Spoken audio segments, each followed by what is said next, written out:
ஜூலிமா, இது ஜல்லிக்கட்டு போராட்டம் இல்ல. நான் எல்லாத்து மாதிரியும் ஏன் 5 வருஷமா போராடல, இப்ப வந்து போராடுறேன்னு நான் கேட்க மாட்டேன். ஏன்னா எங்க எல்லாத்துக்கும் தெரியும் நீங்க எல்லாம் ஒரு கொத்தடிமைங்கன்னு. ஆனா எனக்கு என்ன ஒரு சந்தேகம்னா, நீங்க ரோட்ல இறங்கி போராடணும்னு அவசியம் கிடையாது. 5 வருஷத்துக்கு முன்னாடி ஆட்சிக்கு வரும்போது நாங்க நீட்டை கண்டிப்பா ஒழிச்சே தீருவோம் அப்படின்னு சொல்லிதான் ஒரு ப்ராமிஸ் பண்ணிட்டு வந்தாங்க. அப்போ 5 வருஷமா பண்ணாதப்போ நிறைய ஸ்டூடெண்ட்ஸ் அதனால அவஸ்தைப்பட்டாங்க.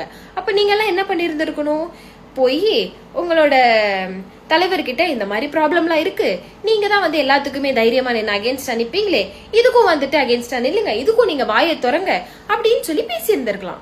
ஆனா பேசல. ரோட்ல இறங்கி மக்கள் எல்லாம் போராடினாங்க தெரியுமா, நிறைய விஷயத்துக்கு போராடினாங்க. அப்ப எல்லாம் அவங்க கூட போய் ஜாயின் பண்ணி நீங்க போராடல. திடீர்னு உங்களுக்கு வந்துட்டு நீட்டு மேல ஒரு பிரச்சனை வந்துருச்சு, மக்கள் மேல உங்களுக்கு ஒரு பற்று வந்துருச்சு அப்படின்னு சொல்லி இறங்கி போராடுறீங்கல்ல. எல்லாமே நீங்க பண்றது ஒரு சீப் ஃபேம்காக பண்றதுன்னு அப்பட்டமா தெரியுது. இதுக்கு முன்னாடி நீங்க பண்ணிருந்தீங்கன்னா பரவாயில்ல.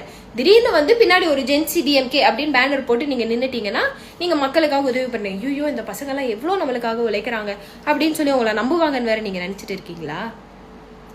இதே நீங்க வந்துட்டு பார்ட்டி மேல ஒரு பற்று இருந்து நீங்க போயிட்டு இந்த மாதிரி எல்லாம் ப்ராப்ளம் இருக்கு, இதெல்லாம் பண்ணுங்க, நாங்க உங்களுக்கு எங்க சைட்ல இருந்து சப்போர்ட் தரோம், இப்ப நாங்க எப்படி சப்போர்ட் தரோமோ அப்பவும் நாங்க சப்போர்ட் தரோம்னு சொல்லி நீங்க போய் பேசியிருந்தீங்கன்னா எங்களோட சிஎம் எதுக்கு போயிட்டு அப்பா எங்கன்னு தேட போறாரு? இப்ப அவர் தேடுறத பார்த்துட்டு இவர் அப்பா எங்க, உங்களோட மக்களோட மனசுல அப்படின்றாங்க. மக்களோட மனசுல, அப்படி மக்களோட மனசுல இருந்தா இந்நேரம் சட்டமன்றத்துக்குள்ள இருந்திருக்கணும்.